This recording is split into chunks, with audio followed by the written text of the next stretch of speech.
সোহিনী আর আদিত্য একে অপরকে ভালোবেসে বিয়ে করলেও আজকাল আর আদিত্য তাকে তেমন সময়ই দেয় না। তাদের মধ্যে ভালোবাসাটাও অনেকখানি কমে গেছে। আর ঠিক এ কারণেই ধীরে ধীরে সোহিনী শুভম নামের একটা ছেলের সাথে পরকীয়ার সম্পর্কে জড়িয়ে পড়ে। তারা একসাথে থাকার জন্য বিভিন্ন প্ল্যানও বানাতে থাকে। কিন্তু এই সবকিছু যখন আদিত্য জানতে পারবে তখন কি হবে? সে কি পারবে এই সবকিছু মেনে নিতে, নাকি শুরু করবে ভয়ঙ্কর এক মাস্টার প্ল্যান? এই ত্রিকোণ প্রেমের শেষ পরিণতি কি হতে চলেছে চলুন সেটাই দেখে আসা যাক আজকের গল্পে, যার শেষে রয়েছে এমন একটা টুইস্ট যেটা দেখলে আপনারও চোখ কপালে উঠবে। চলুন তাহলে আর দেরি না করে মূল গল্প শুরু করা যাক। সিরিজের নাম খুঁজেছি তোকে রাত বেরাতে।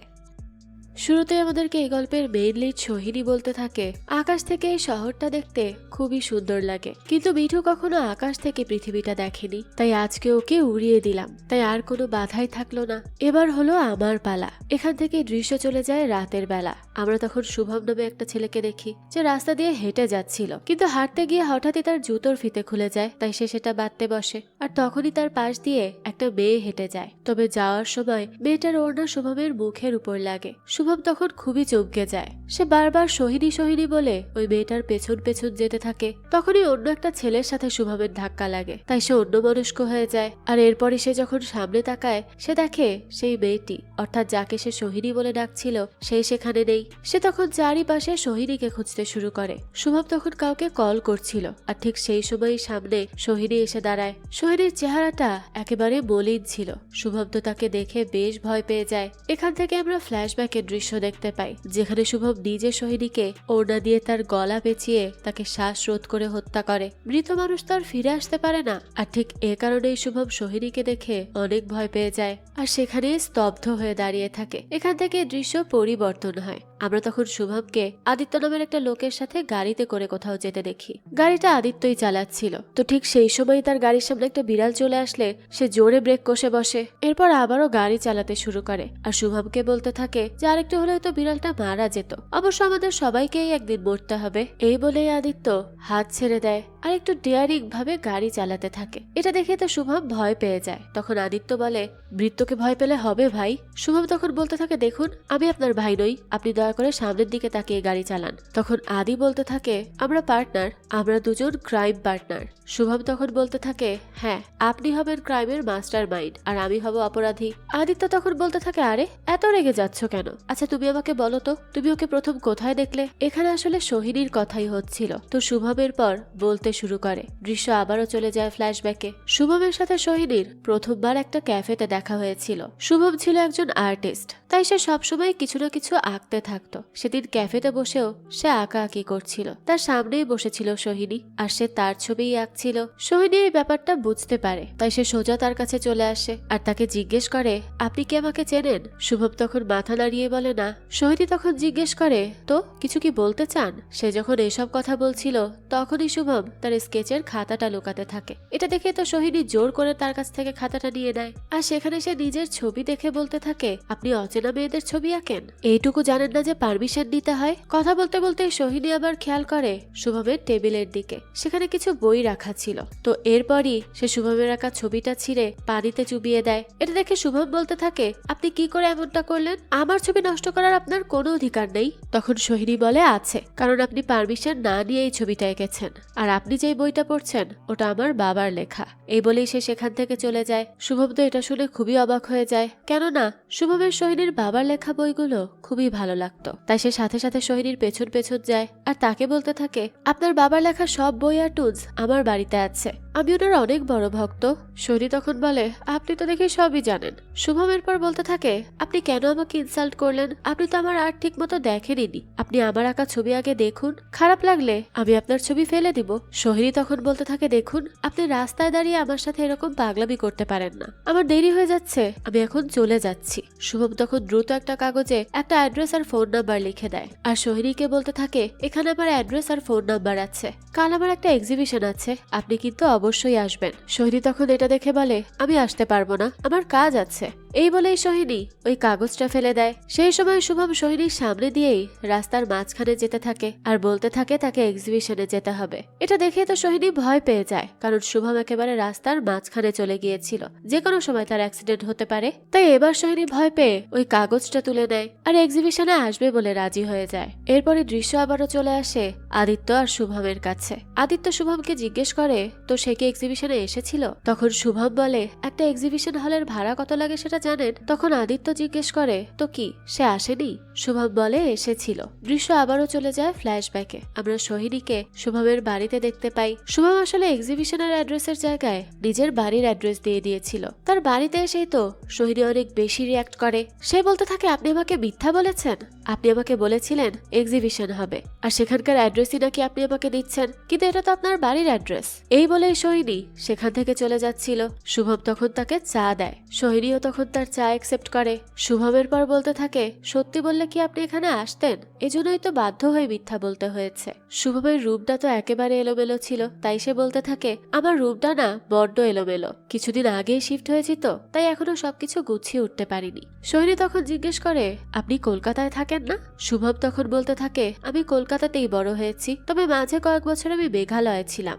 সেখানে আমি পাহাড়ি এলাকায় থাকতাম, কিন্তু এরপর আমার বাবা মা মারা যায়। আমার এই দুনিয়াতে আর কেউ নেই, তাই আমি নিজের মতো করেই ঘুরে বেড়াই, নিজের মতো করেই আনন্দ করি। শুভমের ঘরে তার আঁকা অনেকগুলো ছবি ছিল। সোহিনী সেগুলো ঘুরে ঘুরে দেখছিল। তখনই দেখা যায় শুভম একটু খুঁড়িয়ে খুঁড়িয়ে হাঁটছে। এটা দেখে সোহিনী তাকে জিজ্ঞেস করে, তার পায়ে কি হয়েছে, সে খুঁড়িয়ে হাঁটছে কেন? তবে শুভম এই কথাটা ঘুরিয়ে তার পেইন্টিং এর বিষয়ে কথা বলতে থাকে। সোহিনী সেখানে একটা অসহায় বাচ্চার পেইন্টিং দেখতে পায়, আর এইটা তার খুবই পছন্দ হয়। তাই সে শুভমকে এই ছবির ব্যাপারে জিজ্ঞেস করে। তখন শুভম বলে, আসলে কলকাতার রাস্তায় কিছু বাচ্চা আছে, তাদেরকে আমি আর্ট শিখাই, আর তাদেরই একজনের পেইন্টিং এটা। শুভম তো সোহিনীকে ওই বাচ্চাদের সাথেও দেখা করাতে চায়, কিন্তু সোহিনী তাতে রাজি হয় না। কিন্তু শুভম তাকে ঠিকই আগামীকাল ওই বাচ্চাদের সাথে দেখা করানোর জন্য কনভিন্স করে ফেলে। দৃশ্য চলে যায় পরের দিন। দেখা যায় সোহিনী ওই বাচ্চাগুলোর সাথে দেখা করতে যাওয়ার জন্য বেশ সুন্দর করে রেডি হয়। সে রেডি হয়ে শুভমকে কল করতে থাকে, কিন্তু শুভমের ফোনটা বন্ধ ছিল। সোহিনী তো এতে বেশ রেগে যায়, কিন্তু তখনই দেখা যায় শুভম কল করে। সোহিনী রাগ করে তার ফোনটা প্রথমে রিসিভ করে না। শুভম তখন তাকে ভিডিও কল করে। সোহিনী তখন কল রিসিভ করে। সেই সময় শুভম জিজ্ঞেস করে, আপনি কি রেগে গেছেন? সোহিনী তখন বলতে থাকে, শুনুন, আমার আপনার বাজে কথা শোনার কোনো সময় নেই, আমি অনেক ব্যস্ত আছি। তখনই ভিডিও কলে শুভম ওই বাচ্চাদেরকে দেখায়, আর এটা দেখে সোহিনী অনেক খুশি হয়। আর এরপর থেকে শুভম প্রতিদিন সোহিনীকে ফলো করতে থাকে। শুভম ওই বাচ্চাদের সাথে তাকে দেখাও করায়। এরপর দেখা যায় সোহিনী শুভমের বাড়িতে গিয়ে তার পেইন্টিং গুলো দেখতে শুরু করে। তার পেইন্টিং গুলো আসলেই অনেক সুন্দর ছিল। এভাবেই তারা দুজন অনেকটা সময় একসাথে কাটাতে থাকে। একটা পর্যায়ে দেখা যায় শুভম সোহিনীকে ভালোবেসে ফেলে, আর সোহিনীও ধীরে ধীরে শুভমের প্রতি দুর্বল হতে থাকে। শুভমের সঙ্গ সোহিনীর খুব ভালো লাগতো। একদিন শুভম তার বাড়ির ছাদে সোহিনীর ছবি এঁকে তাকে সারপ্রাইজ দেয়। সোহিনী তো এটা দেখে অনেক বেশি অবাক হয়ে যায়। সেই সময় শুভম সোহিনীর অনেক কাছাকাছি আসে আর তাকে জড়িয়ে ধরে। সোহিনীরও এই সবকিছু অনেক ভালো লাগছিল, কিন্তু সেই সময় হঠাৎই সে নিজেকে সামলে নেয় আর শুভমকে বলে, আমি ম্যারিড। এই কথা শুনেই তো শুভম অনেক অবাক হয়ে যায়। এখান থেকে দৃশ্য চলে আসে আদিত্যদের কাছে। শুভমের কাছে এসব শুনে আদিত্য তাকে গাড়ি থেকে নামিয়ে মারতে শুরু করে আর বলতে থাকে, তুই ওকে ফাঁদে ফেলেছিলি, আমি ওকে ভালোবাসতাম, সে শুধুই আমার। এই বলেই সে শুভমকে নিচে ফেলে দেয়। আদি এতটাই রেগে গিয়েছিল যে সে শুভমকে এখনই খুন করে দিবে, কিন্তু তারপরও সে আবার নিজেকে সামলে নেয় আর শুভমকে ধাক্কা দিয়ে সরিয়ে দেয়। এই আদিত্য আসলে সোহিনীরই হাজবেন্ড ছিল। শুভম তখন আদিত্যকে বলে, আমি সত্যিই জানতাম না সে তোমার স্ত্রী ছিল।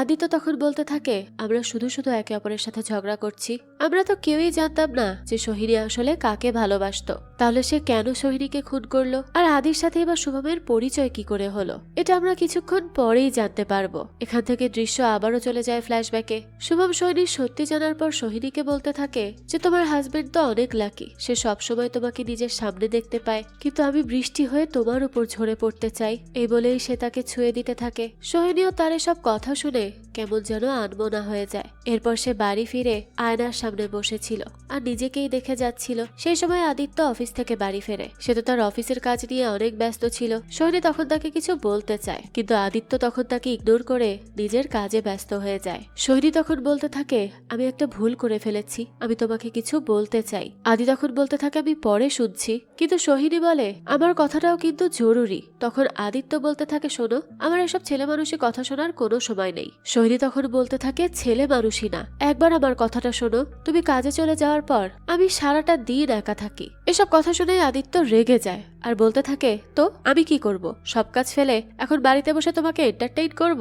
তুমি ভালোভাবেই জানো আমার গত মাসে অনেক টাকা লস হয়েছে, আমাকে অনেক মানুষকে টাকা ফেরত দিতে হবে, আমি অনেক বিপদের মধ্যে আছি, বুঝতে কেন পারছো না? তাই প্লিজ আমাকে ডিস্টার্ব করো না। সোহিনী তখন রেগে গিয়ে বলে, আমি তোমার স্ত্রী।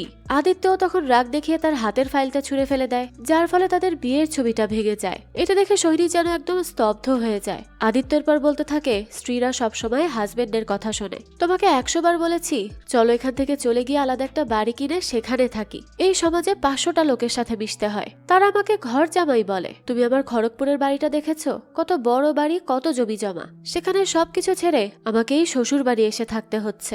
সোহিনী তখন বলে, আমি কি একবারও বলেছি আমি যাব না? আমি শুধু বলেছি নতুন একটা ফ্ল্যাট কেনা মানে টাকার অপচয় করা। এত বড় সম্পত্তি রয়েছে আমার, এখানে তো শুধু তুমি আর আমিই থাকি। আদিত্য তখন বলতে থাকে, দেখো আমি এমনিতেই অনেক ডিস্টার্ব, তাই প্লিজ আমাকে আর ডিস্টার্ব করো না। আমি তোমাকে হাত জোর করে বলছি, আমি কি তোমাকে কখনো ডিস্টার্ব করি? সোহিনী তখন কাঁদতে কাঁদতে বলে, কেন করো না আমাকে ডিস্টার্ব? তুমি আমার সাথে একটু কথাও বলো না, সারাটা দিন শুধু কাজ নিয়ে ব্যস্ত থাকো। তার এই কান্না দেখেও আদির মন গলে না। সে বলতে থাকে, এটা আমার কাজ, তুমি যা খুশি তাই করো, শুধু আমাকে একা ছেড়ে দাও। সোহিনী তো এসব শুনে অনেক ভেঙে পড়ে। সে সময় আদির একটা কল আসলে সে বাড়ি থেকে বেরিয়ে যায়, আর সোহিনী তখন চুপচাপ খাটের এক কোনায় পড়ে থাকে। সোহিনী তো আদিত্যকে আজ শুভমের ব্যাপারে বলতে চেয়েছিল, কিন্তু আদিত্য তো তার কোনো কথাই শুনলো না। আদিত্য আসলে তাকে একদমই সময় দিত না। সে তো সারাদিন তার কাজ নিয়েই ব্যস্ত থাকতো, আর এ কারণেই সোহিনী শুভমের সঙ্গ অনেক ভালো লাগতো। এরপরে দৃশ্য চলে যায় রাতের বেলা। দেখা যায় আদি আর শুভম ঘুমাচ্ছিল। তারা এক খাটে শুলেও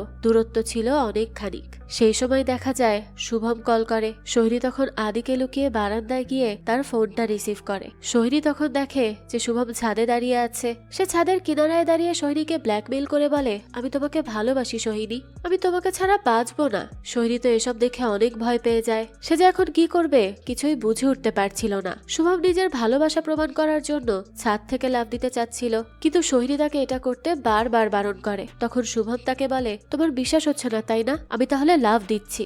এরপরে শুভম সোহিনীকে বিদায় জানায়। এখান থেকে দৃশ্য আবারও চলে আসে বর্তমানে। আমরা দেখতে পাই আদিত্যদের গাড়ির কাছে একটা পুলিশের গাড়ি আসে। এটা দেখেই শুভম দ্রুত গাড়ির ডিকিটা নামিয়ে ফেলে। আদি তখন গাড়িতে বসেছিল। পুলিশ তখন শুভমকে জিজ্ঞেস করে, এত রাতে গাড়ি এখানে কেন? শুভম তখন বলে, গাড়ির ইঞ্জিনে একটু সমস্যা হয়েছে তো। পুলিশ তখন বলতে থাকে, এখানে গাড়ি পার্ক করা যাবে না। তখনই আদি গাড়ি স্টার্ট করে, আর এটা দেখে শুভম বলে, যাক গাড়িটা এখনো স্টার্ট হয়েছে। এই বলেই তারা সেখান থেকে গাড়ি নিয়ে চলে যায়, যার ফলে অল্পের জন্য তারা ধরা পড়তে পড়তে বেঁচে যায়। এরপরে আদিত্য লাশটা ফেলার জন্য গাড়ি নিয়ে একটা ব্রিজের উপরে আসে, অর্থাৎ তাদের কাছে সোহিনীর লাশটা ছিল। তারা গাড়ি থেকে নেমে ওই লাশটা নামাতে যায়। তখন শুভম আদিকে বলে যে সবকিছু কি আমি একাই করব? খুব তো ভালোবাসেন বলেছিলেন, এবার এটাও আপনিই করুন। কিন্তু আদি শুভমকেই ওই লাশটা ফেলতে বলে। শুভম তখন বলতে থাকে, দেখুন এটা তো কথা ছিল না। আদি তখন বলতে থাকে, শুরু যেহেতু তুমি করেছো তাহলে শেষটাও তুমিই করবে।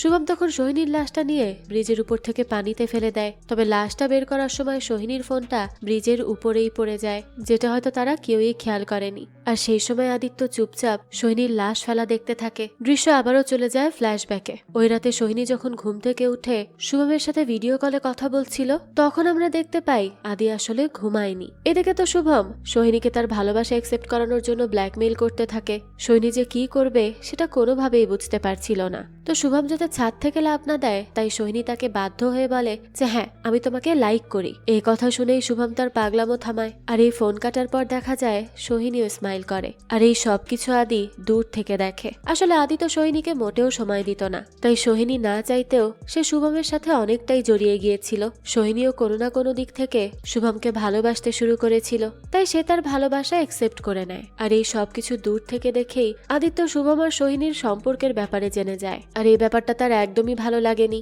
দৃশ্য চলে আসে বর্তমানে। শুভম আর আদিত্য গাড়িতে উঠে আবারও যাত্রা শুরু করে। আদিত্য তখন বলতে থাকে বিশ্বাসঘাতক। সে ভেবেছিল আমি ঘুমাচ্ছি। তখন শুভম বলে ওঠে না, সোহিনী বিশ্বাসঘাতক ছিল না, বিশ্বাসঘাতক তো আমি। সোহিনী তো সবকিছু ফেলে আমার কাছে চলে আসতে চেয়েছিল। ও আমাকে ভালোবাসতো, আপনাকে নয়। আপনি তো ওর দম বন্ধ করে দিয়েছিলেন, তাই সে পালাতে চাইছিল।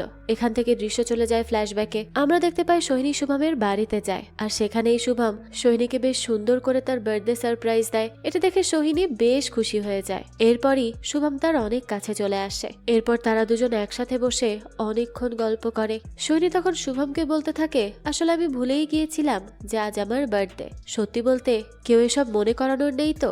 আর আদিত্য অনেক খিটখিটে হয়ে গেছে। সে সারাদিন কাজ নিয়ে ব্যস্ত থাকে। ও তো আমার সাথে কথাও বলে না। যখন আমি বাইরে থাকি তখন সে আমাকে ফোন করে এটা জানার জন্য যে আমি কোথায় আছি, কতক্ষণ লাগবে, কখন বাড়ি ফিরবো, ব্যাস এটুকুই। শুভম তখন এসব শুনে বলে তার সাথে আর থাকতে হবে না তো, তুমি আমার কাছে চলে এসো। আমি আর তুমি মিলে মেঘালয়ে চলে যাব, আর সেখানেই নতুন জীবন শুরু করব।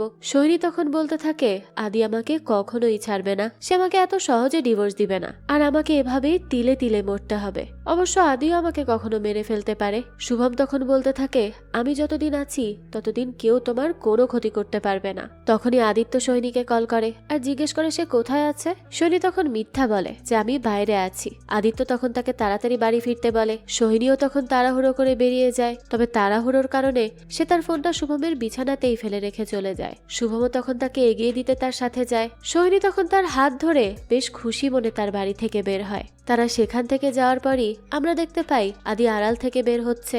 আদি আসলে সোহিনীকে ফলো করছিল, আর ফলো করতে করতেই সে এখানে চলে আসে। তো সোহিনীরা সেখান থেকে চলে যাওয়ার পর আদিত্য শুভমের বাড়ির ভেতর ঢোকে। সেখানে সে ফ্লোরের মধ্যে সেই হার্ট শেপের কাগজগুলো দেখতে পায় যা দিয়ে শুভম সোহিনীকে সারপ্রাইজ দিয়েছিল।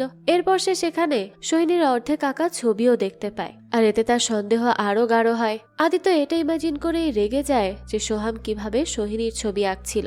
এরপর আদি অর্থাৎ আদিত্য বিছানাতে সোহিনীর ফোনটাও খুঁজে পায়। এদিকে সোহিনী ক্যাবে উঠে পড়ে। তখন ড্রাইভার তার কাছে ওটিপি জিজ্ঞেস করে। সোহিনী তখন ফোন বের করতে গিয়ে দেখে তার ফোনটা তো তার কাছে নেই। সোহিনী তখন শুভমকে বলতে থাকে আমার ফোনটা মনে হয় তোমার বাড়িতে ফেলে রেখে এসেছি। সোহিনী আর শুভম তখন আবার ওই ফ্ল্যাটে ফিরে আসে। তবে তাদের আসার আগেই আদিত্য সোহিনীর ফোনটা নিয়ে সেখান থেকে লুকিয়ে পড়ে, যে কারণে তারা আদিত্যকে দেখতে পায় না। সোহিনী তো সেখানে তন্ন তন্ন করে তার ফোন খুঁজতে শুরু করে, কিন্তু সে কোথাও তার ফোনটা খুঁজে পাচ্ছিল না। শুভমও তার ফোনে কল করে যাচ্ছিল, কিন্তু আদিত্য তো সোহিনীর ফোনটা অলরেডি সাইলেন্ট করে রেখেছিল, যার ফলে তারা রিং এর আওয়াজটাও শুনতে পায় না। সোহিনী ফোন খুঁজতে খুঁজতেই শুভমের টেবিলের ড্রয়ারটা খুলে ফেলে। এটা দেখেই শুভম দ্রুত গিয়ে ওই ড্রয়ারটা আটকে ফেলে। ওই ড্রয়ারে এমন কিছু ছিল যা শুভম সবার থেকে গোপন রাখতে চায়। তাই সে সোহিনীকে অন্যদিকে তার ফোন খুঁজতে বলে। আর এই ফোন খুঁজতে খুঁজতেই শুভম আর সোহিনী আরো একবার কাছাকাছি আসে, আর এই সবকিছু আদি লুকিয়ে সেখান থেকে দেখছিল। এরপরই দৃশ্য চলে আসে বর্তমানে। আদিত্য শুভমকে তার বাড়ির সামনে নামিয়ে দেয়। শুভম গাড়ি থেকে নেমে আদিত্যকে সোহিনীর ফোনের ব্যাপারে জিজ্ঞেস করে। আদিত্য বলতে থাকে ওটা পানিতে ফেলে দাওনি? শুভম বলতে থাকে কি জানি, মনে তো পড়ছে না, হয়তো আমি ফেলিনি। আদি তখন রেগে গিয়ে বলে এর মানে কি, তুমি কি পাগল নাকি? হ্যাঁ, তুমি জানো না এর জন্য কি কি হতে পারে? শুভম তখন বলে সরি, আমি আসলে প্রফেশনালি বডি ডিসপোজ করি না তো, সে কারণেই এমন হয়ে গেছে। আদি তখন সোহিনীর ফোন নিয়ে চিন্তায় পড়ে যায়। ফোনটা তো ব্রিজের উপরেই পড়ে গিয়েছিল, যা তারা কেউই খেয়াল করেনি। আদিত্য তখন সোহিনীর ফোনে কল করে, আর সেই ফোনটা ব্রিজের উপরেই বাজতে থাকে। তখন দেখা যায় একটা মেয়ে সেই ফোনটা রিসিভ করে। মেয়েটার ভয়েস শুনেই তো আদিত্য সাথে সাথে ফোনটা কেটে দেয়। এরপরে আদিত্য তার বাড়িতে ফিরে যায়। আদিত্য সোফায় বসে সোহিনীকে খুন করার বিষয়টা ভাবতে থাকে। এখানেই আমরা ফ্ল্যাশব্যাকে দেখতে পাই যে আদিত্যই আসলে শুভমকে ভাড়া করেছিল সোহিনীকে খুন করার জন্য। আদিত্য অফিস থেকে ফিরেই শুভমকে তার বাড়িতে ঢোকায়। এরপরই শুভম চুপি চুপি বসার ঘরে যায়। সোহিনী তো সেখানেই বসেছিল, তবে সে শুভমকে খেয়াল করে না। শুভম তখন নিঃশব্দে সোহিনীর দিকে এগোতে থাকে, কিন্তু হঠাৎ সে সোফার সঙ্গে ধাক্কা খেলে সেই শব্দে সোহিনী তার দিকে তাকায়। সোহিনী তো তাকে দেখেই ভয় পেয়ে যায়। সে বলতে থাকে তুমি এখানে কি করছো, আর দরজাকে খুলে দিল। সোহিনী তো ভয় পাচ্ছিল যে আদিত্য এসে তাকে দেখে ফেলবে, তাই সে শুভমকে এখান থেকে চলে যেতে বলে। শুভম তখন সোহিনীর অনেক কাছাকাছি আসে। এরপর সে ধীরে ধীরে সোহিনীর গলায় ওড়না পেঁচিয়ে তাকে শ্বাসরোধ করে মেরে ফেলে। এই পুরো ঘটনাটা আদিত্য বাইরে দাঁড়িয়ে দেখছিল। আদিত্যর সামনেই সোহিনী ছটফট করতে করতে মারা যায়। এরপরে আদিত্য ভেতরে এসে সোহিনীর চোখ বন্ধ করে দেয়। আদিত্য তখন শুভমকে বলে, তুমি না তাকে ভালোবাসতে, ভালোই করেছো। সত্যিকারের ভালোবাসলে অবশ্য রাগটাও সত্যি হয়। যাক, এখন আর বসে থাকার সময় নেই, দ্রুত উঠে পড়ো, অনেক কাজ করতে হবে। এরপরই তারা সোহিনীর লাশ আর ফোনটা কার্পেটে পেঁচিয়ে গাড়ির ডিকিতে তোলে। তবে লাশ ওঠানোর সময় সোহিনীর গলার চেনটা সেখানে পড়ে যায়। আদিত্য সেই চেনটা তুলে তার গাড়ির আয়নায় ঝুলিয়ে রাখে। এরপরই তারা লাশ নিয়ে চলে যায়। দৃশ্য আবারও চলে আসে বর্তমানে। আদি একা একাই বলতে থাকে, জানি তার ছায়া এই বাড়িতে আর কোনোদিনও পড়বে না, তবুও কেন যেন ভয় করছে। জানি সে নেই, তবুও কেন যেন রাত বিরাতে তাকে খুঁজে বেড়াই। দৃশ্য চলে যায় পরের দিন। দেখা যায় আদিত্য আর শুভম একটা চায়ের দোকানে বসে চা খাচ্ছে। আদিত্য তখন শুভমকে বলে, তুমি একটা ভুল করেছো, সোহিনীর ফোন কেউ একজন পেয়ে গেছে। এই কথা শুনে তো শুভমও ঘাবড়ে যায়। আদিত্য এরপর বলতে থাকে, আগামী 2 মাস আমরা একে অপরের সাথে কোনো যোগাযোগ করব না, আমাকে তুমি ফোন করবে না, আর দেখা করার তো প্রশ্নই ওঠে না। 3 দিন পর আমি থানায় গিয়ে ডায়েরি করব। আদিত্য আরো বলে, থানায় আমাকে জানাতে হবেই, কারণ একটা মানুষ তার কর্পূরের মতো উড়ে যেতে পারে না। আমি পুলিশকে এটাই বলবো যে সে আমাকে না জানিয়ে বাড়ি থেকে চলে গিয়েছিল। এরপর থেকে তার আর কোনো খোঁজ নেই। শুভম তখন জিজ্ঞেস করে, আর ডেড বডি? আদিত্য তখন বলে, 2 দিন পর লাশ ফুলে যাবে, তখন যে সেটা কার লাশ সেটা আর কেউ চিনতে পারবে না। আর তুমি ভালোবেসে তার একটা ছবি এঁকেছিলে, অবশ্য সেটা ইনকমপ্লিট ছিল, কিন্তু তারপরও সেটা দেখে বোঝা যায় যে সেটা কার ছবি। সেই ছবিটা দয়া করে সরিয়ে দিও, কোনো প্রমাণ যেন রেখো না। এই কথা শুনে শুভম অবাক হয়ে জিজ্ঞেস করে, আমার ঘরে যে ওই পেন্টিংটা রয়েছে সেটা আপনি কি করে জানলেন? আদি তখন বলে, জানতে হয়, আমার বউ কার সাথে কি করছে সেটার খবর আমি রাখবো না? দৃশ্য চলে যায় ফ্ল্যাশব্যাকে। সেদিন বাড়ি ফিরে সোহিনী অনেক বেশি চমকে গিয়েছিল। সোহিনী তার ফোন হারিয়ে বাড়ি এসে পুরো বাড়িটা সাজানো দেখে, আর দেখা যায় আদিত্য তার বার্থডে কেকও এনেছিল। তখন হঠাৎ আদি তার সামনে চলে আসে। তাকে দেখেই তো সোহিনী চমকে যায়, কারণ সে তো এটা এক্সপেক্টই করেনি যে আদি তার জন্য কিছু করবে। দেখা যায় আদি তাকে একটা ফোনও গিফট করে। এই ফোন পেয়ে সোহিনী ভীষণ খুশি হয়ে যায়। আদি এরপর সোহিনীকে বলে, তোমার ফোনটা দাও, আমি সেট আপ করে দিচ্ছি। এ কথা শুনেই সোহিনী ভয় পেতে থাকে, কারণ সোহিনীর কাছে তো তার ফোনটা ছিলই না। তাই সে বলতে থাকে, আমি হয়তো ফোনটা কোথাও ফেলে এসেছি।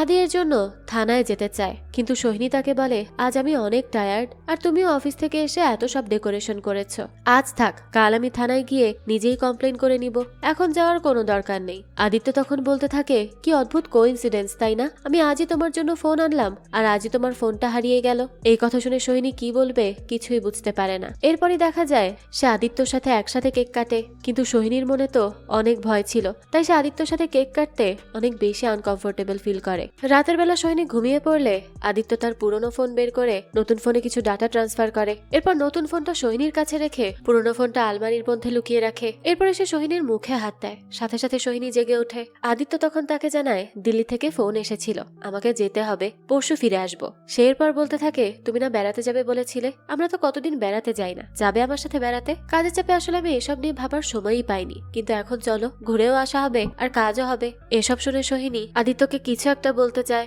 কিন্তু আদিত্য তাকে শুয়ে পড়তে বলে, যার কারণে সোহিনী আর কোনো কথাই বলতে পারে না। পরদিন সোহিনী আবার শুভমের বাড়িতে যায়। শুভম তখন তার পেন্টিং করছিল। সোহিনী তখন শুভমকে বলতে থাকে, কোনো বছর তো আমার বার্থডে তার মনেই থাকে না, কিন্তু এবার সে আমার জন্য ঘর সাজিয়ে বসেছিল কেন? আর ব্যাপারটা খুবই অদ্ভুত, যেদিনই আমার ফোন হারিয়ে গেল সেদিনে সে আমার জন্য নতুন ফোন কিনে আনলো, তাহলে কি সে সবকিছু জেনে গেছে? সোহিনী তখন বুঝতে পারে শুভমের সাথে তার এভাবে দিন কাটানোটা মোটেও ঠিক হবে না। তাই সে শুভমকে বলতে থাকে, আমার আর এসব ভালো লাগছে না, আমি যখনই বাড়িতে ওকে দেখি আমার মনে হয় আমি এক্ষুনি ধরা পড়ে যাব। আমি তোমাকে কিছু বলতে চাই শুভম। শুভম তখন পেন্টিং ছেড়ে সোহিনীর কাছে যায়। সোহিনী তখন বলে, আমাদের এসব এখানেই বন্ধ করতে হবে, আমার মনে হচ্ছে আমি আদিত্যকে ঠকাচ্ছি। সে খুব ভালো আর খুব সাধারণ, কিন্তু সে আর 5টা ছেলের মতো নয়, সে তোমার মতো শিল্পী নয়। আমি তোমার মতো পাগলামো ওর মধ্যে খুঁজতে গিয়ে ওকেই পাগল করে দিয়েছি, তাই আমাদেরকে এটা এখানেই শেষ করতে হবে। এরপরে সে শুভমের সাথে সব সম্পর্ক শেষ করে সেখান থেকে চলে যেতে থাকে। শুভম তখন সোহিনীকে ডেকে বলে, আর আমাদের স্বপ্নের কি হবে? আমরা তো একটা বাড়ি বানানোর স্বপ্ন দেখেছিলাম, তুমি ওই লোকটার জন্য সবকিছু ছেড়ে যেতে চাইছো? সোহিনী তখন বলে, আদিত্যকে আমি নিজে বেছে নিয়েছিলাম, তাই এখন তো তাকে আমি বলতে পারি না যে তাকে আমার ভালো লাগে না, সে তো আর দোকানে ঝোলানো কোনো কাপড় নয়। সোহম তখন বলতে থাকে, আর আমি কি দোকানের খেলনা? সোহিনী তখন বলে, এটা তুমি ভাবতেই পারো, কিন্তু আমি এটা ভাবি না। আর আমাদের স্বপ্নের কথা বলছো, কত স্বপ্নই তো পূরণ হয় না শুভম। এসব বলে সোহিনী সেখান থেকে চলে যায়। শুভম এতে অনেক কষ্ট পায়, তাই সে তার রুমে গিয়ে সবকিছু ওলটপালট করতে থাকে। সে তো সোহিনীর ছবিটাও নষ্ট করতে থাকে। এরপর সে বাড়ি থেকে বের হয়ে সোহিনীকে কল করতে থাকে, কিন্তু সোহিনী তাকে ব্লক করে দিয়েছিল, যার ফলে শুভম অনেক রেগে যায়। তখনই তার সামনে আসে আদিত্য। সে আজও সোহিনীকে ফলো করে শুভমের বাড়ির সামনে এসেছিল। শুভম তো আদিকে চিনতো না। আদিত্য তখন শুভমকে বলে, যাকে খুঁজছো সে ট্যাক্সিতে করে চলে গেল। আদিত্য এরপর শুভমকে তার গাড়িতে নিয়ে যায়। শুভম তখন আদিত্যকে জিজ্ঞেস করে, আপনি কে? আদিত্য বলতে থাকে, আমার বউয়ের সাথে প্রেম করছো আর আমাকে চেনো না? এই কথা শুনে তো শুভম অনেক অবাক হয়ে যায়। আদিত্য তখন বলতে থাকে, আমি তোমার ব্যাপারে সবকিছু জানি শুভম, তোমার নাম, তোমার আসল ঠিকানা সবকিছু জানি। তুমি তো কখনো মেঘালয়ে ছিলেই না, তুমি দিল্লি থেকে পালিয়ে এসেছো আর দিল্লি পুলিশ তোমাকে খুঁজছে, তাই না? কিন্তু শুভম এটা অস্বীকার করে। তখন আদিত্য তাকে বলে, কুঞ্জবিহারের 3 নাম্বার বাড়ি, JNU এর পাশের দোকান, কোথায় কোথায় তুমি কার সাথে কি করেছো সেই সবকিছু কিন্তু আমি জানি। শুভম তখন ভয় পেয়ে বলে, আমি সোহিনীর সাথে যোগাযোগ করা বন্ধ করে দিব, প্লিজ কিছু করবেন না। তখন আদিত্য বলতে থাকে, না, তুমি এসবের কিছুই করবে না, যা যেভাবে চলছে সেভাবেই চলতে থাকবে। তুমি সোহিনীর সাথে দেখা করবে, ঘুরতে যাবে, সবই করবে, আর আমি তোমাকে 10 লাখ টাকা দিব। শুভম তখন জিজ্ঞেস করে, কেন? আপনি আমাকে এতগুলো টাকা কেন দিবেন? আদিত্য তখন বলে, কারণ তুমি তাকে খুন করবে। এই কথা শুনে শুভম খুবই অবাক হয়ে যায়। এখান থেকে দৃশ্য চলে আসে বর্তমানে। শুভম আদিকে বলতে থাকে, কি অদ্ভুত, যেদিন আপনি আমাকে সোহিনীকে মারার জন্য ভাড়া করলেন সেদিনই সোহিনী আমাকে বলেছে যে সে আর আমার সাথে কোনো ধরনের সম্পর্ক রাখবে না, সে ভুল করেছে আর সে আপনার কাছে ফিরে যেতে চেয়েছিল। কিন্তু আদিত্য তো এসব কথা বিশ্বাস করতে চায় না আর বলতে থাকে, এই সব মিথ্যা, তুমি মিথ্যা বললে কিন্তু আমি তোমাকে খুন করে ফেলবো। শুভম তখন জিজ্ঞেস করে, তাই নাকি? তো আমাকে মারার জন্য কাকে ভাড়া করবেন? সত্যিটা শুনতে খারাপ লাগে, তাই না? আর শুনুন, এই জন্যই কিন্তু আমি সেদিন আপনার অফারটা একসেপ্ট করেছিলাম। সোহিনী আমার সাথে খেলবে আর তারপর আপনার কাছে ফিরে যাবে, এসব তো আমি মেনে নিব না। আমি এটাই ভেবে নিয়েছিলাম, হয় সে আমার হবে নয়তো সে কারো হবে না। এই বলেই শুভম ওখান থেকে চলে যায়। আদিত্য তো এসব শুনে একেবারে অবাক হয়ে যায়। তাহলে কি সে না জেনে অনেক বড় একটা ভুল করে ফেলেছে? কারণ সে তো এসব ব্যাপারে কিছুই জানতো না। তো শুভমের কথা শুনেই আদিত্য বাড়ি ফিরে আসে আর এসে সে আলমারি চেক করতে শুরু করে। সোহিনীর মৃত্যুর আগে সে আলমারিতে একটা গিফট বক্স দেখেছিল।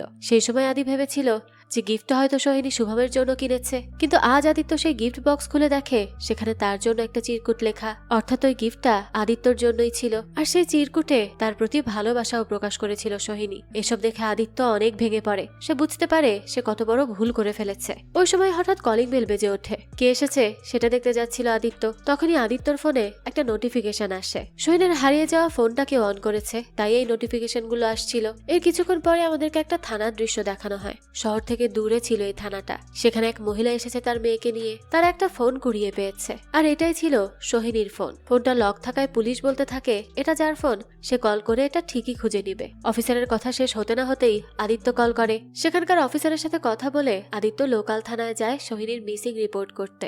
অফিসার তখন জিজ্ঞেস করে, আপনার ওয়াইফ মিসিং আজ 3 দিন হলো, তাহলে আপনি 3 দিন পর কেন রিপোর্ট লেখাতে এসেছেন?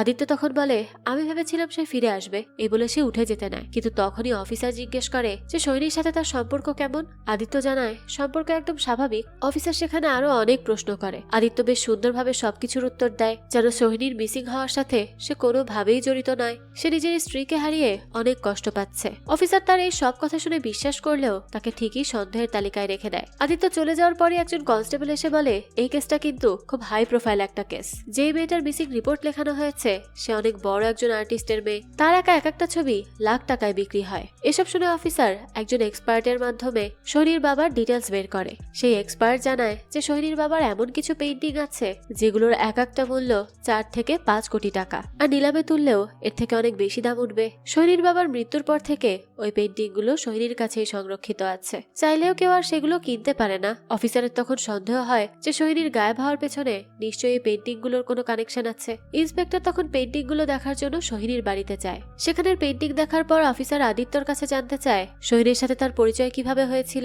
আদিত্য জানায় সোহিনী তখন মাত্র কলেজে জয়েন করেছিল আর আদিত্য নিজেও স্টক মার্কেটে কাজ শুরু করেছিল।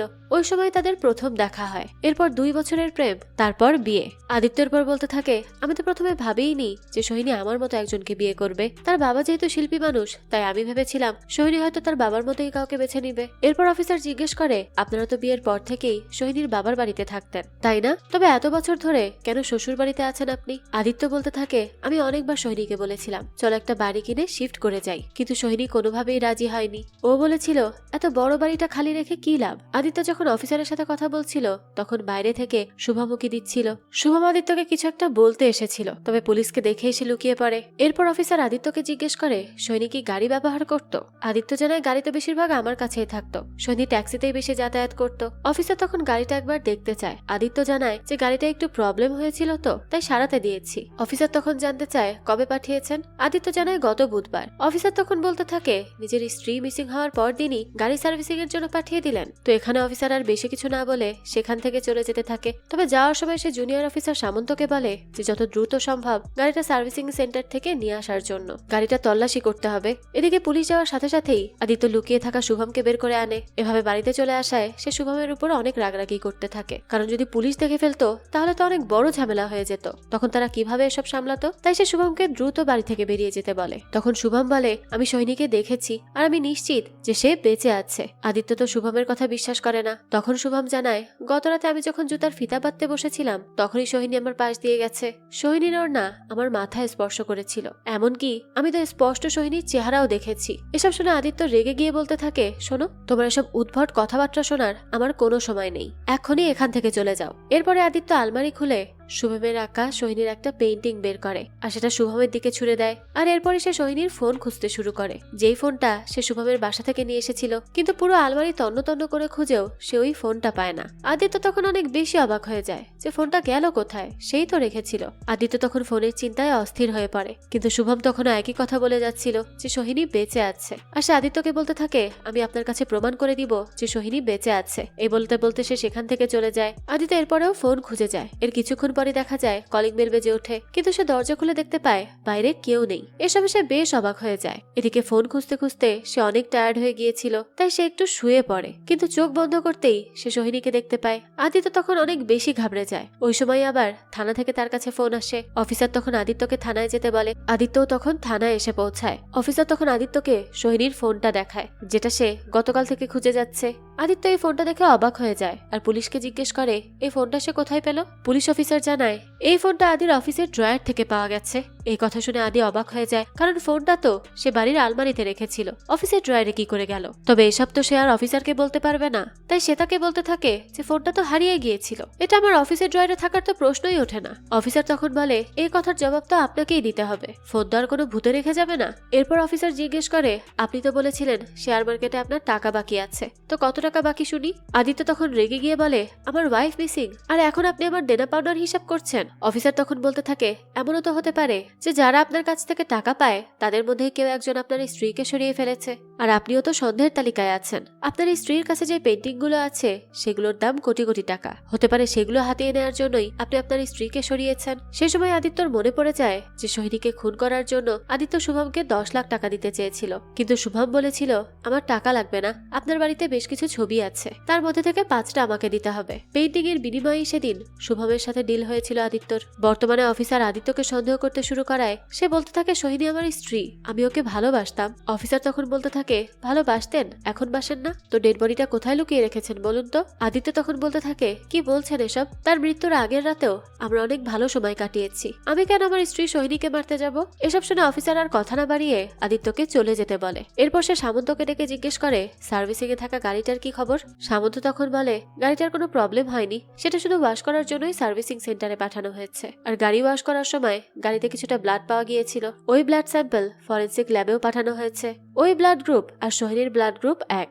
এসব শুনে তো অফিসার এবার মোটামুটি নিশ্চিত যে সোহিনীর মিসিং হওয়ার পেছনে আদিত্যই দায়ী। এদিকে আদিত্য বাড়ি ফিরেই দেখতে পায় যে বাড়িতে একটা পার্সেল এসেছে। আদিত্য সেই পার্সেল খুললেই দেখতে পায় সেখানে শুভম আর তার ছবি। এসব দেখে আদি অনেক বেশি ঘাবড়ে যায়। সে বুঝতে পারে কেউ তাকে ফলো করছে, আর সেই ব্যক্তি আদিত্যর ব্যাপারে সবকিছু জানে। সেদিন রাতের বেলায় আদিত্য শুভমকে কল করে এই পুরো ব্যাপারটা জানায় আর শুভমের সঙ্গে দেখাও করতে যায়, কিন্তু মাঝপথে কেউ একজন আদিত্যকে ডাক দেয়। আদিত্য পেছন ঘুরে তাকায় আর সেখানেই সে সোহিনীকে দেখতে পায়। এটা দেখে তো তার চোখ ছানা বড়া যে এটা সে কি দেখছে। তাকে দেখেই তো আদিত্য প্রচন্ড ভয় পেয়ে যায়। তাহলে কি সত্যি সত্যি সোহিনী বেঁচে আছে?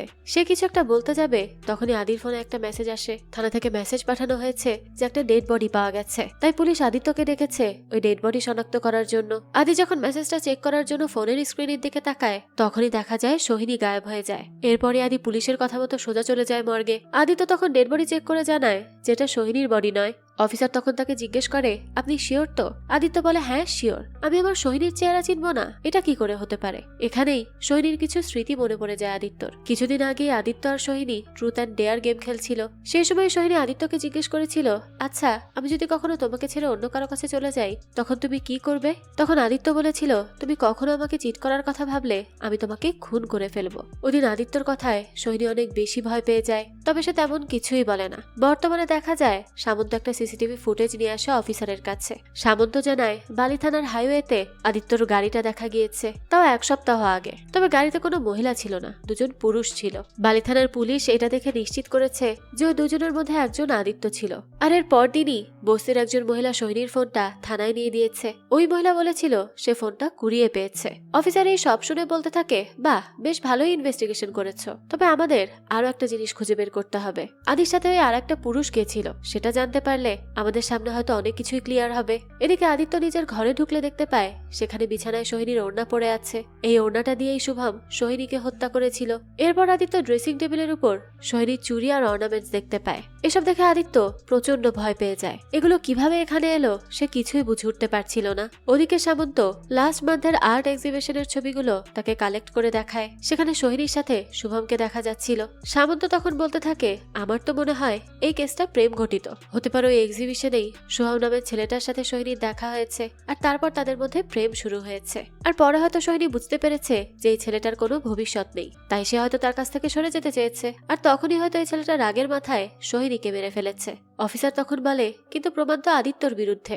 আমার মনে হয় সম্পত্তি ভোগ করার জন্য আদিত্য নিজেই তার স্ত্রীকে খুন করেছে। খুনটা হয়েছে টাকার জন্য। সামন্ত তখন বলতে থাকে, আমার মনে হয় ব্যাপারটা টাকা নিয়ে ঘটিত না, এটা প্রেম ঘটিত ব্যাপার। তখন অফিসার বলে, তাহলে যাও এই শুভমকে খুঁজে বের করো। ওকে খুঁজে পেলেই জানা যাবে যে এই কেসটা আসলে কিসের, টাকার নাকি প্রেমের। এরপর দেখা যায় সামন্ত খুব দ্রুতই শুভমকে খুঁজে বের করে। তারপর তাকে সোজা নিয়ে আসা হয় থানায়। শুভমকে ধরার পর তারা এটাও জানতে পারে যে ওই দিন রাতে গাড়িতে আদিত্যর সঙ্গে শুভমই ছিল। তাই পুলিশ আদিত্যকেও ধরে নিয়ে আসে। এরপর দুজনকে মুখোমুখি বসিয়ে একসঙ্গে জিজ্ঞাসাবাদ শুরু করা হয়। অফিসার তখন দুজনকে উদ্দেশ্য করে বলতে থাকে, লক্ষ্মী ছেলের মতো বলুন তো খুনটা কে করেছেন আর বডিটা কোথায় লুকিয়ে রেখেছেন। দুজন তখন এমন একটা ভাব করে যেন তারা দুজনের কেউই কিছু বুঝতে পারছে না। অফিসার তখন তাদেরকে ওই রাতে সিসিটিভি ফুটেজ দেখায় আর বলে, একদম নাটক করবেন না বলে দিচ্ছি। ওই রাতে আপনারা দুজন একসাথে ছিলেন, এখন ঘটনা কি সেটা আপনারাই বলুন। শুভম তখন বলে, আমি বলছি কি হয়েছে। আদিত্য তখন শুভমকে ধমক দিয়ে বলে, কি বলবে তুমি? যা বলার আমি বলছি। এরপর সে বলতে থাকে, আমি জানতাম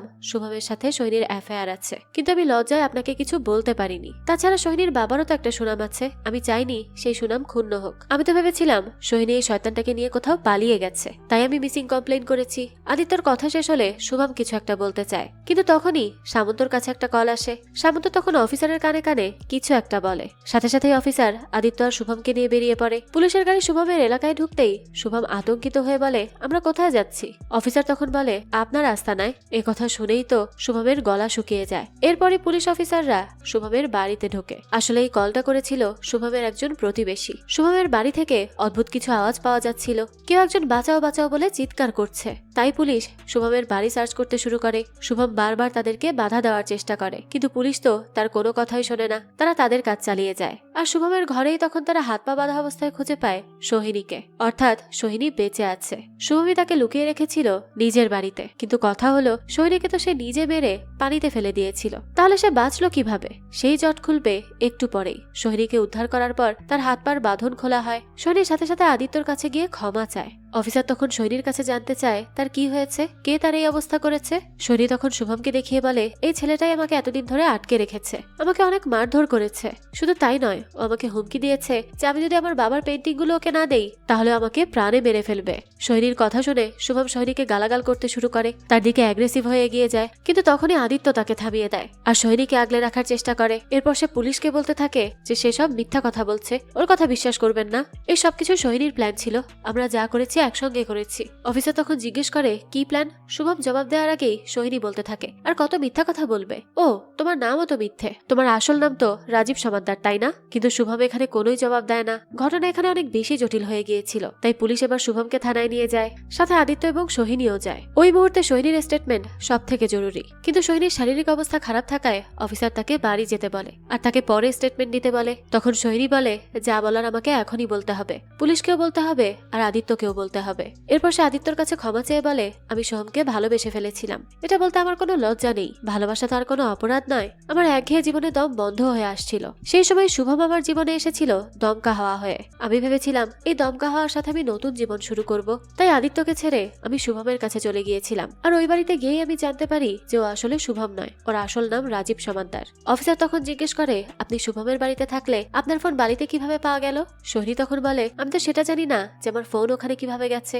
শুভম আমার ফোন, ল্যাপটপ সবকিছুর অ্যাক্সেস নিয়ে নিয়েছিল, আমাকে সারাদিন রুমের মধ্যে বন্দি করে রাখতো। ও তো একটা ক্রিমিনাল, ওর বিরুদ্ধে তো মার্ডারের মামলাও আছে। অফিসার তখন বলে, ঠিক বলেছেন, রাজীবের বিরুদ্ধে একটা মেয়েকে মার্ডার করার মামলা ছিল, কিন্তু পরবর্তীতে মেয়েটার আত্মহননের নোট পাওয়া যায়, তাই রাজীবকে ছেড়ে দেওয়া হয়েছে। সোহিনী তখন বলতে থাকে, ওকে ছেড়ে দিয়ে আপনারা অনেক বড় ভুল করেছেন, অনেক বড় কপিবাজ, বড় বড় আর্টিস্টদের পেইন্টিং বিক্রি করে সে নিজের খরচ চালায়। শুধু তাই নয়, সে মানুষের হ্যান্ডরাইটিংও হুবহু কপি করতে পারে। ওই মেয়েটাকে মারার পর মেয়েটার হ্যান্ডরাইটিং কপি করে শুভমি ওই আত্মহননের নোটটা লিখেছিল। ও আমার মতো করে আরো অনেক মেয়েকে ভালোবাসার জালে ফাঁসিয়েছে। ও কখনোই আমাকে ভালোবাসেনি, ও ভালোবেসেছে আমার বাবার পেইন্টিং গুলোকে। ওর আসল উদ্দেশ্য ছিল আমার বাবার কোটি কোটি টাকা মূল্যের পেইন্টিং গুলো হাতিয়ে নেওয়া। সৈনীর এই স্টেটমেন্ট দেওয়ার পর পুলিশ শুভমকে লকআপে আটকে রাখে। এরপর অফিসার আদিত্য আর সৈনীকে জিজ্ঞেস করে, সবই তো বুঝলাম, কিন্তু একটা ব্যাপার বুঝলাম না, গাড়িতে রক্তের দাগ পাওয়া গিয়েছিল, সেটা আসলো কিভাবে? আদিত্য তখন একটু ঘাবড়ে যায়, কিন্তু তখন সোহিনী ব্যাপারটা সামলে নেয় যে আসলে ওটার ব্যাপারে আদিত্য কিছু জানে না। আমাদের গাড়িতে সুচালো কিছু একটা আটকে গিয়েছিল, গাড়িতে জিনিস রাখতে গিয়ে সেটাই আমার হাতে লেগে রক্ত বের হয়ে যায়। এই ব্যাপারটা আদিত্যকে বলতে আমি নিজেই ভুলে গিয়েছিলাম। এই সবকিছু শুনে অফিসার বলে, তাহলে তো সব ঝামেলা মিটেই গেল, আপনারা হাজবেন্ড ওয়াইফ এক হয়ে গেলেন। এরপর সোহিনী অফিসারের কাছ থেকে পারমিশন নিয়ে আদিত্যকে নিয়ে বাড়ি ফিরে যায়। তো বাড়ি ফেরার পরে সোহিনী আদিত্যকে বলতে থাকে, তুমি নিশ্চয়ই এটা ভেবেই অবাক হচ্ছ যে আমাকে মেরে পানিতে ফেলার পর আমি আবার জীবিত হলাম কিভাবে, তাই না?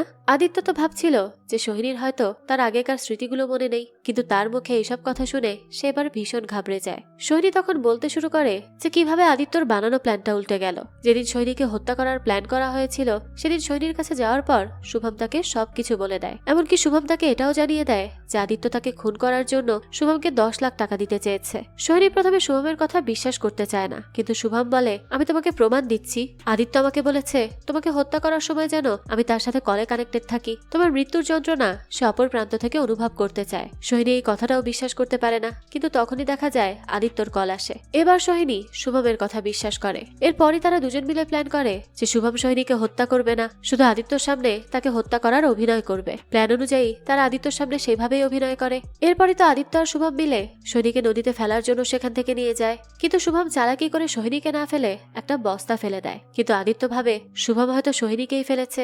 এরপরই সুযোগ বুঝে শুভম সোহিনীকে গাড়ি থেকে বের করে দেয়, আর ওই সময় গাড়িতে খোঁজা লেগে তার হাত থেকে রক্ত পড়ে। এই সবকিছু শোনার পর আদিত্য সোহিনীকে জিজ্ঞেস করে, আমি তো তোমাকে মেরেই ফেলতে চেয়েছিলাম, তাহলে তুমি আমাকে পুলিশের হাত থেকে বাঁচালে কেন? তুমি তো ঠিকই করেছিলে যে তুমি আমাকে ছেড়ে শুভমের কাছে চলে যাবে, তাহলে আবার ফিরে এলে কেন?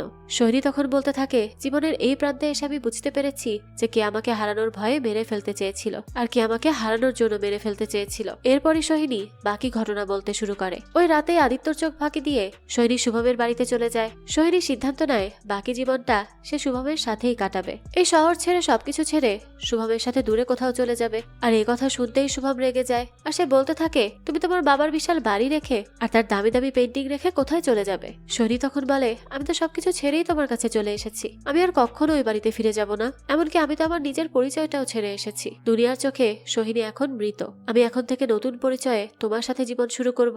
শুভম তখন বলতে থাকে, তুমি তোমার সমস্ত সম্পত্তি কেন আদিত্যকে ভোগ করতে দিবে?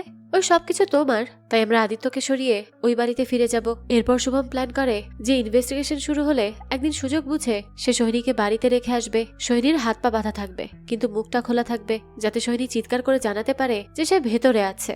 অর্থাৎ ইনভেস্টিগেশন চলাকালীন সোহিনী তার বাড়িতে থেকে এমন অভিনয় করবে যেন আদিত্য তাকে হাত পা বেঁধে আটকে রেখেছে। আর এই প্ল্যানের অংশ হিসেবেই শুভম আদিত্যর আলমারি থেকে সোহিনীর ফোনটা সরিয়ে ফেলে, আর সেটা আদিত্যর অফিসের ডেস্কে রেখে এসেছিল। এরপর বিছানার উপর সোহিনীর ওড়না রাখা, ড্রেসিং টেবিলের উপর জুয়েলারি রাখা, এই সবকিছুই শুভমের প্ল্যানের অংশ ছিল। শুভম তখন সোহিনীকে বলে তাকে শুধু এতটুকু অভিনয় করতে হবে যে আদিত্য তার সম্পত্তি নিজের নামে করার জন্য সোহিনীকে তার ঘরে আটকে রেখেছে। সবকিছু প্ল্যান অনুযায়ী চলছিল। শুভম সোহিনীকে বুঝিয়ে বুঝিয়েছিল যে আদিত্য টাকা পয়সা আর সম্পত্তির লোভেই সোহিনীকে মারতে চেয়েছে। কিন্তু সোহিনী যখন আদিত্যকে ভয় দেখানোর জন্য লুকিয়ে বাড়িতে গিয়েছিল তখনই সে জানতে পেরেছে যে আদিত্য তার শেয়ার মার্কেটের ঋণ শোধ করার জন্য তার গ্রামের বাড়ির সমস্ত সম্পত্তি বিক্রি করে দিয়েছে। অর্থাৎ সোহিনীর কোনো সম্পত্তির উপর আদির কোনো লোভ নেই, সে তো শুধুমাত্র তার জন্যই এখানে পড়ে রয়েছে। এরপর সোহিনী এটাও জানতে পারে যে সোহিনীর বাবার সম্পত্তি আর পেন্টিং এর উপর আসল লোভ হলো শুভমের। শুভম চায় সোহিনীর বাবার কোটি কোটি টাকার পেন্টিং গুলো হাতিয়ে নিতে। আর এই সত্যিটা জানার পর সোহিনী শুভমের তৈরি করা প্ল্যান শুভমের উপরেই অ্যাপ্লাই করে। সে নিজেই নিজের হাত পা বেঁধে নিজের শরীরে আঘাত করে আহত হয়েছে। এরপর চিৎকার করে শুভমের প্রতিবেশীর দৃষ্টি আকর্ষণ করেছে। আর তারপরে তো পুলিশ আসার পর তাদেরকে বুঝিয়ে দিয়েছে যে শুভমই তাকে কিডন্যাপ করে আটকে রেখেছে। এই সবকিছু শোনার পর আদিত্য বলতে থাকে, সত্যিই তোমার সম্পত্তির উপর আমার কখনো কোনো লোভ ছিল না। তোমাকে শুভমের সাথে দেখে আমি পাগল হয়ে গিয়েছিলাম, তাই এরকম একটা ভয়ানক সিদ্ধান্ত নিয়ে নিয়েছিলাম। আমি আসলে তোমাকে হারাতে চাইনি। যাই হোক, এভাবেই দেখা যায় দুজনের মধ্যে সমস্ত ভুল বোঝাবুঝি আর মান অভিমান দূর হয়ে গিয়েছিল। কিন্তু রাতে ঘুমিয়ে পড়লে আদি ভয়ানক একটা স্বপ্ন দেখে। সে দেখতে থাকে সোহিনী একটা ছুরি নিয়ে এসে তাকে বলছে, তুমি আমাকে হারানোর ভয় পাও, তার মানে তো এই নয় যে আমি তোমাকে ক্ষমা করে দিয়েছি। এই বলেই সোহিনী আদিত্যর বুকে ছুরি মারতে যায়। আর তখনই আদিত্যর ঘুম ভেঙে যায়। সেই সময় সোহিনীরও ঘুম ভেঙে যায়। তাই সে আদিত্যকে সামলে বলতে থাকে, আমি তোমাকে ছেড়ে সোহমের কাছে যেতে চেয়েছিলাম, এটা ছিল আমার জীবনের সবচেয়ে বড় ভুল, তাই আমি তোমার ভুলটাও ক্ষমা করে দিয়েছি। আমি জানি তুমি আমাকে হারানোর ভয়ে এমন একটা কাজ করেছো। আদিত্য তখন তার এসব কথা শুনে শান্ত হয়ে ঘুমিয়ে পড়ে। কিন্তু সোহিনী আর ঘুমাতে পারে না।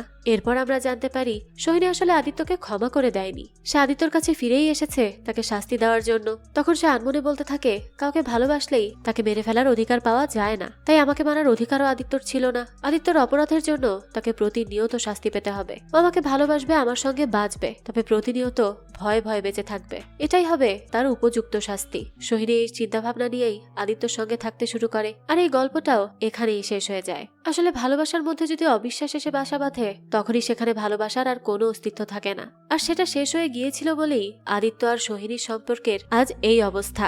সোহিনী যখন তার কাছে ভালোবাসা চাইতো, সময় চাইতো, তখন সে তাকে তা দিতে পারেনি, দিতে চাইতো না। তাই তো সে শুভমের কাছে সেই ভালোবাসা খুঁজেছিল। কিন্তু পরবর্তীতে এই দুজনই তাকে ধোঁকা দিল। তাই সেও প্ল্যান করে এই দুজনকেই তাদের উচিত শিক্ষা দিয়েছে। যাক, এই তো ছিল আজকের গল্প। এই গল্পটা আপনাদের কাছে কেমন লেগেছে সেটা অবশ্যই আমাদেরকে কমেন্ট করে জানাবেন। যদি এতটুকুও ভালো লেগে থাকে তাহলে একটি লাইক দিয়ে যাবেন। আর হ্যাঁ, আমাদের এই চ্যানেলে কিন্তু প্রতিনিয়তই নতুন নতুন ভিডিও আপলোড করা হয়। সেই সব ভিডিওর আপডেট পেতে আমাদের চ্যানেলটিকে সাবস্ক্রাইব করে বেল আইকনে অল দিয়ে রাখতে কিন্তু ভুলবেন না। আর একটা কথা, আমাদের সকল ভিডিওর আপডেট পেতে জয়েন করতে পারেন আমাদের হোয়াটসঅ্যাপ চ্যানেলে, লিংক ডেসক্রিপশন বক্সেই দেওয়া আছে। আজকে তাহলে এই পর্যন্তই, আবারও হাজির হব নতুন কোনো ভিডিও নিয়ে। সেই পর্যন্ত সবাই ভালো থাকবেন আর আমাদের চ্যানেলের সাথেই থাকবেন। ধন্যবাদ।